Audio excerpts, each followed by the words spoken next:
Hola a todos, soy Lucía Marquina, ingeniera especialista en aplicaciones del sector de automoción de Festo España y Portugal. Debido a mi trabajo, me encuentro a diario una serie de aplicaciones en máquina que son bastante repetitivas. Sin embargo, me siguen llegando peticiones de ayuda con este mismo tipo de proyecto. ¿Cómo hacerlos? ¿Cómo pueden ser más efectivos? Con la intención de resolver todas esas dudas, estamos realizando esta serie de vídeos. En este vídeo nos vamos a centrar en una aplicación concreta, la soldadura. Esta zona de soldadura se encuentra en la parte de carrocerías o chapistería, lo que en inglés llamamos body shop. Esta es una de las partes más automatizadas de entre todos los procesos de producción en automoción. En ella disponemos de robots que se encargan de realizar la soldadura y estos robots van a necesitar como mínimo un suministro de aire y en muchas ocasiones una línea de refrigeración por agua. Para hacerlo más ameno, quiero explicaros este concepto en dos vídeos. En este primer vídeo voy a centrarme en la panoplia que suele instalarse en la parte más cercana al robot, lo que conocemos por sus siglas en inglés como RIP, Robot Installation Plate. En el próximo vídeo hablaremos en concreto de la panoplia que suele instalarse en la parte exterior de la celda de soldadura, conocida por sus siglas en inglés como HIP, Hull Installation Plate. Intentaré ayudaros a definir ambas construcciones para ajustaros a lo que necesitáis en vuestro proceso concreto de soldadura. Para hacerlo más sencillo, hemos definido un pequeño PDF para que podáis especificar cuál será la ficha técnica de vuestro HIP o vuestro RIP. Os enseño cómo buscarlo en nuestra web. Simplemente haciendo una búsqueda de ficha técnica HIP, por ejemplo, en descargas,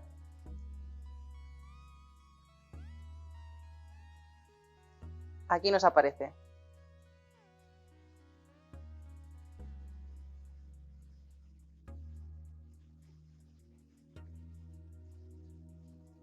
Para rellenarlo es necesario guardarlo en PDF. Si seguimos este pequeño checklist, tendremos nuestra refrigeración y alimentación del robot totalmente definida. En primer lugar, ¿qué vamos a configurar? Debemos saber si hablamos de un HIP o de un RIP. Vamos al caso del RIP, por lo que selecciono en mi ficha técnica RIP.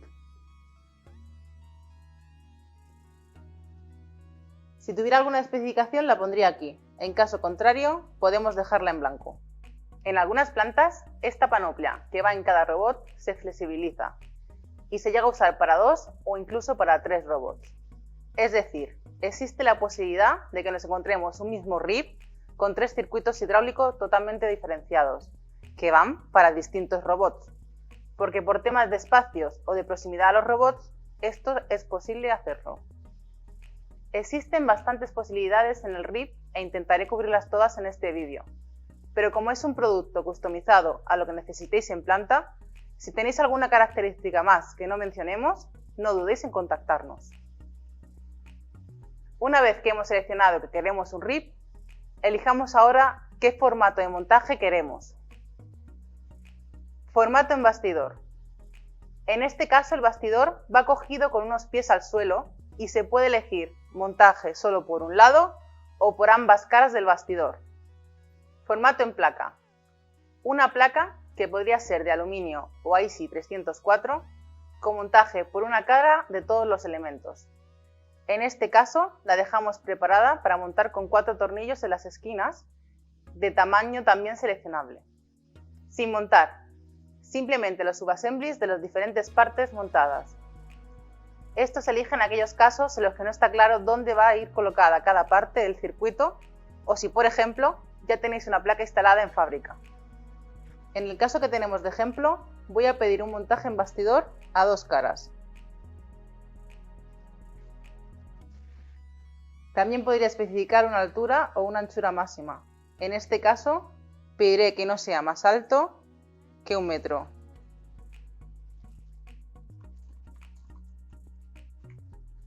Lo siguiente que tenemos que elegir es el circuito neumático.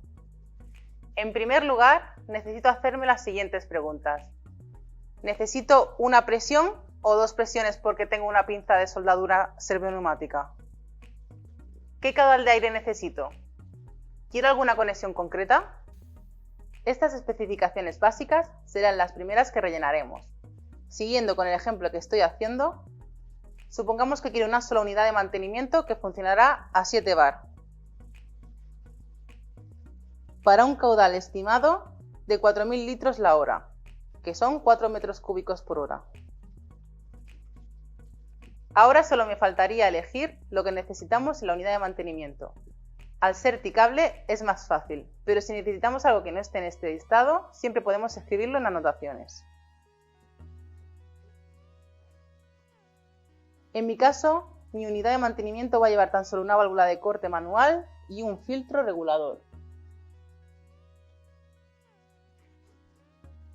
No todos los HIFs y RIF tienen que llevar este circuito, por lo que si es vuestro caso, simplemente apuntaríamos en observaciones sin circuito neumático.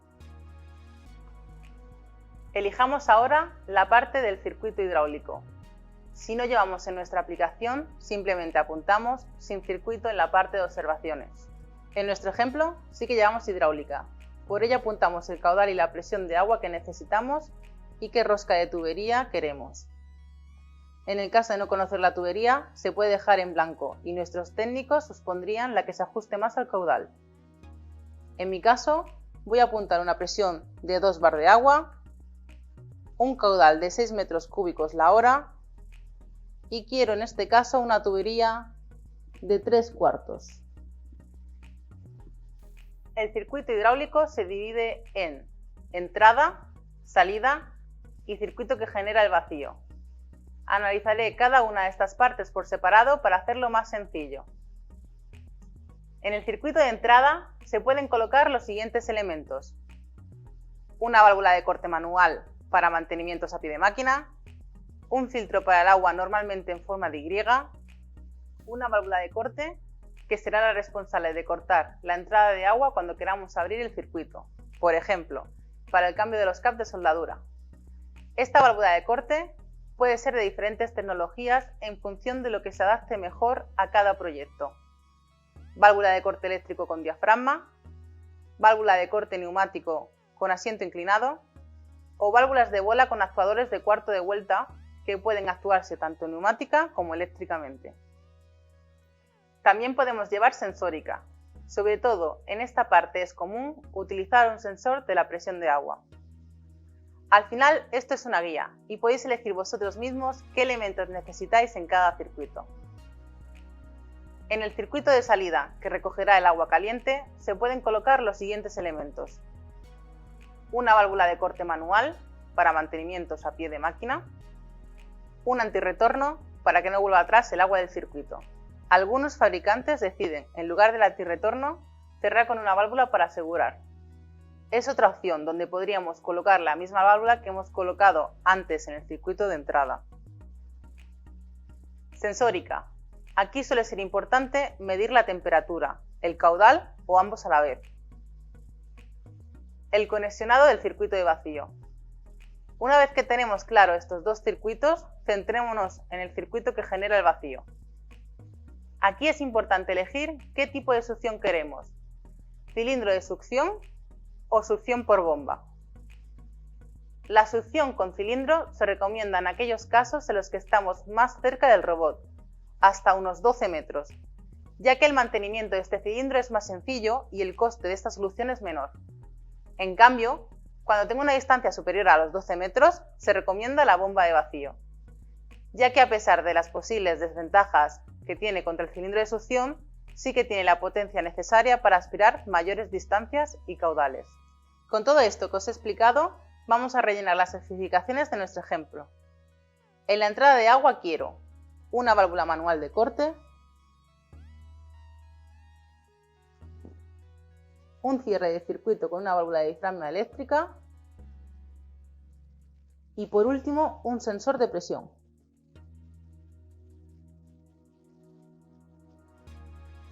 En el circuito de vacío quiero hacerlo con cilindro de succión. Y en la salida del agua mediré caudal y temperatura a la vez, pero solo quiero un corte manual.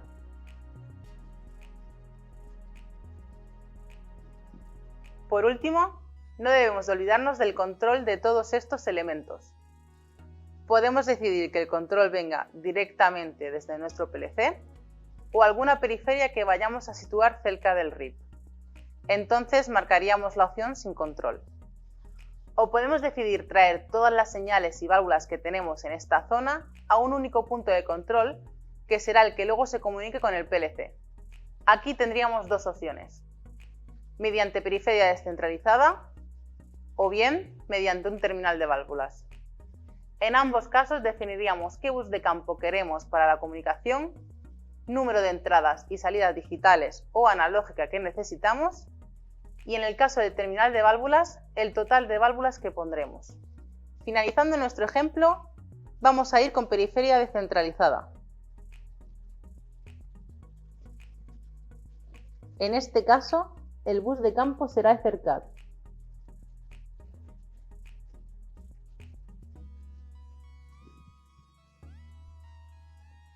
Y apunto en observaciones. Calculad las salidas y las entradas que necesito, ya que ahora mismo yo no las he calculado y solo quiero la periferia para lo que he incluido durante todo el proceso.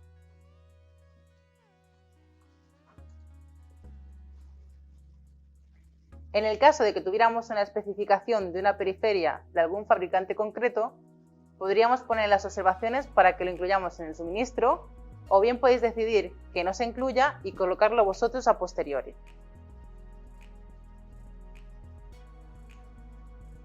Por supuesto, algunos fabricantes tienen sus propios estándares ya especificados en sus manuales de carga. Normalmente, estos estándares los han preparado en colaboración con nuestros ingenieros. No dudéis en contactarnos y preguntarnos si necesitáis ir a un estándar, ya que podremos también asesoraros sobre ellos. Con todo lo que hemos visto, tras revisarlo y contactar con vosotros si vemos mejoras técnicas posibles, Festo os mandará una oferta y posteriormente tendríais un plano de lo que habéis especificado. Finalmente os llegaría a casa el producto listo para instalar.